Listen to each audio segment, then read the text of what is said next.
Hey guys, how's it going? It's Al. Week 13. Let's get back after it with some top stacks on DraftKings. I got 5 of them for you this week, just like every week, but one of them is going to be a puke stack. Don't be upset with me when we get to the puke stack. It just kind of is what it is. It's going to be in there. I could have put a better stack in. There's a stack that grades better, but I think the puke stack is definitely something that we have to kind of at least look into. My cheat sheet will come out on Friday afternoon. If you wanted to get access to that, go and jump into our Discord, smizzle.tv/Discord. If you want to do that, you can become a subscriber right there in the Discord. It's $5 a month. You could also subscribe here on YouTube, smizzle.tv/join. Both subscriptions get the same perms in Discord. You get access to the cheat sheet, all the VIP rooms, and everything else.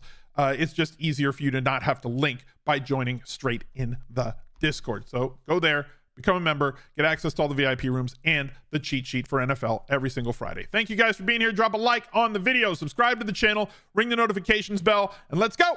He's a legend.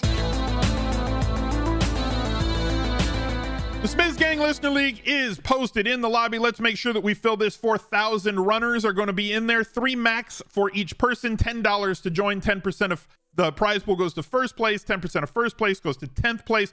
Really good payout arc, but it's the best tournament on DraftKings and not available in the DraftKings lobby. You got to go to smizzle.tv/links if you want to get in there.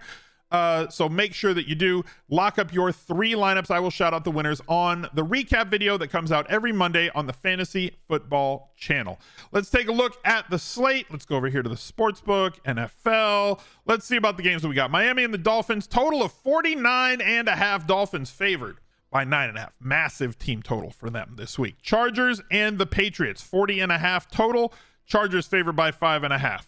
Detroit favored by 4 in a dome over the Saints, 47 here. Might be sneaky. Chargers and Steelers, 41.5. We're probably not going to be stacking the Steelers. Good running matchup for them, though. Broncos and the Texans, just stack CJ Stroud every week, right? That's how you win money in daily fantasy in 2023. 3.5 point favorites, 47.5 is the total. Falcons and Jets, -2.5, 34. This is gross. This is actually gross right here. Colts and Titans, -1, 42.5 for those of you who want the Minshew doubles. And Panthers, Buccaneers, 37, -5 though. The Buccaneers actually have a path, just like they did last week on this slate, especially through Rachaad White, who's going to be part of the chalk. San Francisco 49ers and the Philadelphia Eagles. San Fran on the road in Philly, favored by 3. Okay, interesting game. We saw what happens in close and competitive games between 2 really good teams with Josh Allen and Jalen Hurts last week, how both went nuclear. Obviously, the overtime helped out with that. The Browns traveled to Los Angeles to square off against the Rams, 3.5 point favorites and 40 total. So looking at our top stack, as on the cover, we had Tua Tagovailoa and the Miami Dolphins. They are pricey, and it is possible to get to them. Number 1, you all know that Zach Moss is basically going to be like the most uber nuclear chalked that is ever uber nuclear chalked before. Not since the days of a Devin Singletary at 4,300 the first week, and like the only week that he didn't do really well was the week that he was monster chalk, right? It opened up the ability to get to everything. On First Look, if you haven't watched the First Look video that was out at the beginning of this week on Monday, go check that video out. But like we talked about how it was difficult to get to Tua doubles. You could probably play a secondary stack. You could go with Tyreek Hill and like Curtis Samuel, which I think is going to be the way. Like that's going to be the most played way to that. But then Jonathan Taylor left with thumb surgery. He's out for 2, 3, 4, 5 weeks now. And Zach Moss, who is proven is that when there's no Jonathan Taylor, he's going to get 20 to 30 opportunities. He's 4,600 and opens up this stack that was not really open to us before. Tyreek Hill, he's a monster.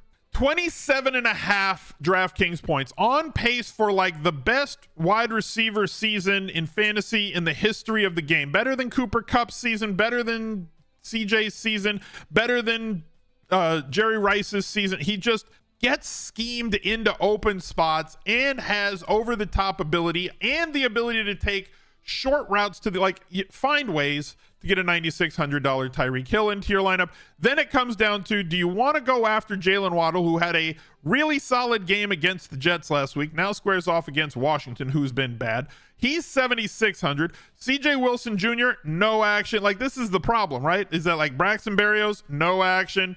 River Craycraft, no action. We might get Devon Achane back into this lineup. Limited participant Wednesday. Monitor his injury situation as the week goes along. If you wanted to include him with a running back stack this week, I get it. You can find your way there to use as a double. And again, at tight end, just no action. So it's tough to double Tua, but you can get there on salary if you wanted to go with that super alpha stack. Tua at 7,900 is very pricey. Waddle at 7,600 is extremely pricey for his up and down nature this year. But if they connect for like 4 touchdowns this week, they might be the have to have it stack. And there's plenty of bringbacks on Washington as well. Jalen Hurts, we know what his ceiling is. He gets there pretty much every single week. Now, he needed overtime to get there last week, only threw for 3 touchdowns and ran in for 2. You know, just ho-hum, simple day. Threw for 200 yards, 150, 207. They're relying a lot less the last 3 weeks on the pass. They've played 3 extremely difficult teams. Buffalo, Kansas City, Dallas. Now they catch San Francisco.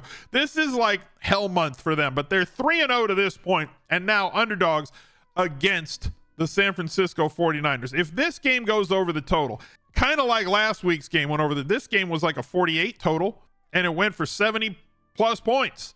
If this game goes for 60 points with the amount of consolidation of where the ball goes, 9 targets for A.J. Brown, Devontae Smith, 8 targets for him. How is Devontae Smith lower priced than, especially following the last 4 weeks and the injury to Dallas Goedert, than Jalen Waddle? That seems absurd to me.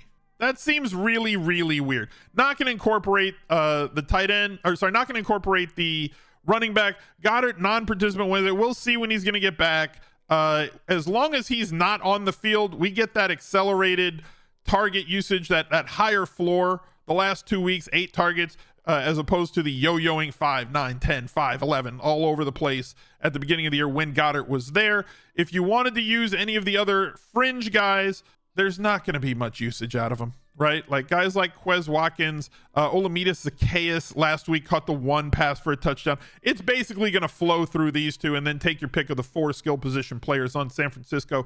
CMC, Brandon Ayuk, Deebo Samuel, or the tight end Kittle. Any way that you want to go, Kittle always going to be the lowest played one because he has the highest difference between his floor and his ceiling. But Hurts doubles, certainly a way to go with a super alpha stack in week 13. Let's head over to Underdog Fantasy and build ourselves a pick'em card. If you don't have an Underdog Fantasy account, you can get up to $100 deposit bonus on your first deposit to the site.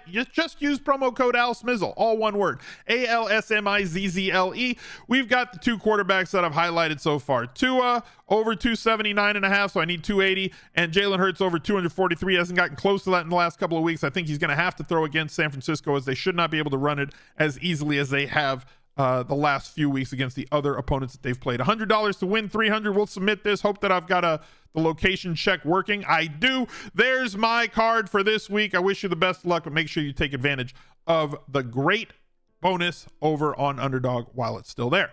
Our next stack of the week. Why isn't his card up? It's Brock Purdy, the pizza man. Here we go. Very easy. He's looked very good, and every single film guy is breaking down the same play right now. Like, look, when Brock Purdy breaks his hands, I saw Orlovsky do it. I saw Cosell do it. I saw somebody else. Everybody's picking the same exact play to show how Brock Purdy is anticipating how Brandon Ayuk is going to be open at a point where there's 5 Seahawk defenders around him, and he hasn't even looked for the ball yet when Purdy decided to throw it. If you haven't seen that yet, you're going to see it. Anyway, Brock Purdy is posting good enough numbers, which is all that we need. And what we need is a competitive game, because when they play unserious games, and they have had many of them, it's harder for him to get there, right? So against Tampa Bay, he threw for 3 touchdowns, 333, completed 84% of his passes, 70% completion rate, basically all the time since that Cleveland game where he kind of got beaten up in that one. He has all of the tools at his disposal. Philadelphia has been susceptible to the deep pass on the outside this year. As I mentioned, there are 4 targets that we could go with. If you want to include Christian McCaffrey in that stack, sure, go for it. He gets more than enough targets and has big enough touchdown upside. And Philadelphia has been tough against opposing running backs. So if you think that you're going to script yourself into 7, 8, 9 targets for Christian McCaffrey from Brock Purdy, then yes, he's going to correlate really well with him. Brandon Ayuk has also done exceptionally well, but on more limited targets recently, he's just made it look really nice with touchdowns the last 3 games.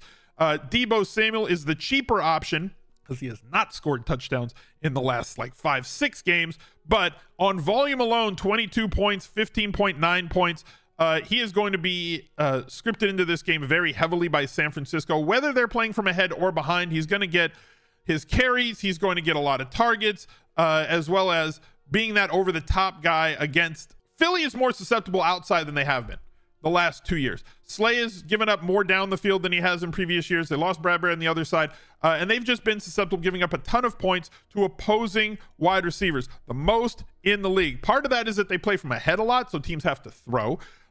So that's part of their DVP versus the position. The other half is based on PFF grades, their DBs just have not been very, very good either. George Kittle, we usually attack Philadelphia between the hashes, right? That we look for teams that have tight ends and we attack through there. People do not want to play George Kittle, especially not at his $6,200 price. He is going to project as the lowest owned of this quad of San Francisco 49ers. He is the same price as Deebo, 1,000 less than Ayuk, 3,000 less than Christian McCaffrey. If you wanted to get different and utilize the tight end, you're going to be taking in a lot more floor opportunities. There's many paths to him failing, but when he succeeds, you're going to leave all these other guys behind because one, tight end being the differentiator position that it has. If you get over 20 points from your tight end any week on DraftKings, especially on a week where it's only a 10-game slate, you have more of a chance to separate from the field. As well as separating from all the other Purdy stacks, the Hurt stacks, and the secondary stacks are going to flow through Samuel and Brandon Ayuk. Tampa Bay, Baker Mayfield's had himself a really good run here in Tampa Bay this year.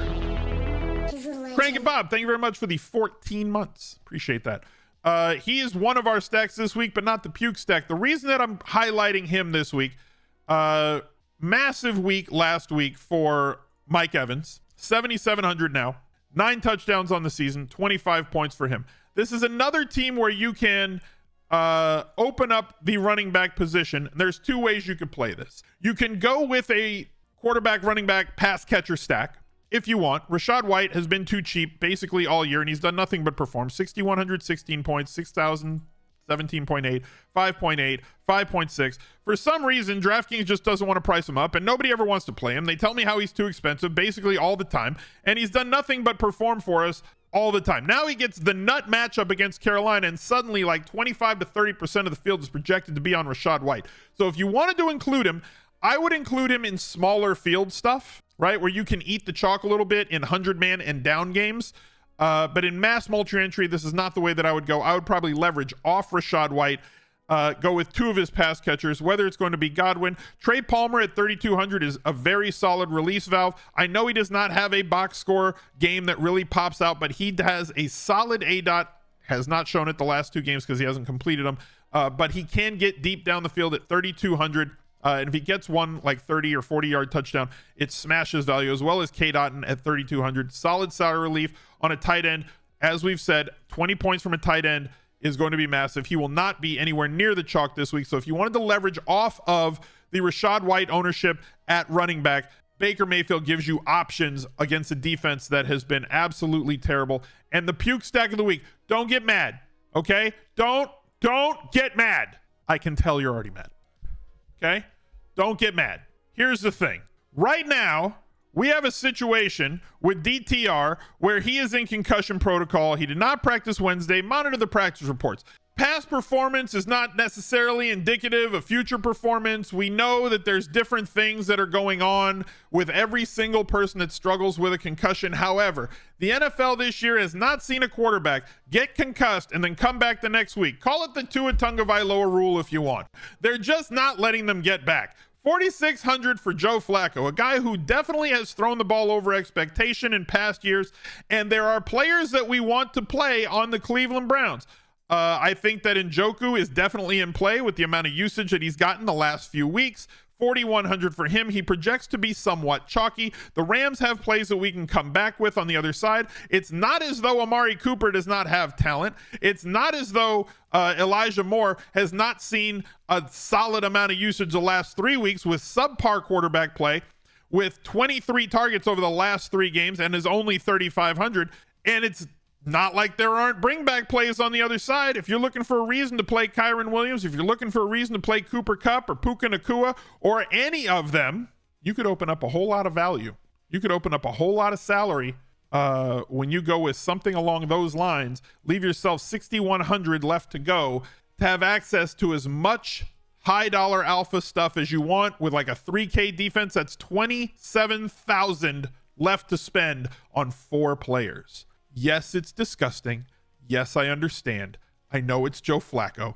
There's a reason it's the puke stack. Let's head over to Fantasy Labs and check everything out. Here's the rules that I start with over on Fantasy Labs. You can edit them if you want. Pair your quarterback with 2 of their pass catchers. Bring it back with a wide receiver being paired with a running back, wide receiver, or tight end. This also will take care of some secondary stacks for you.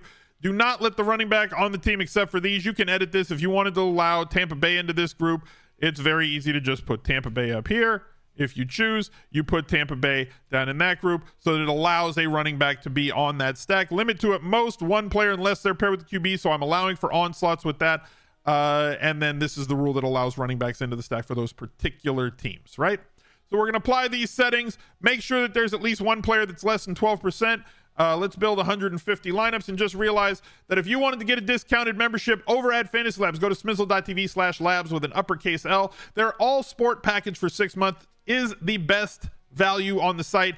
NFL, college football, NBA, golf, MMA, NASCAR, great projections and an optimizer for all of them. Thank you guys for watching. Look out for another video right there. He's a legend.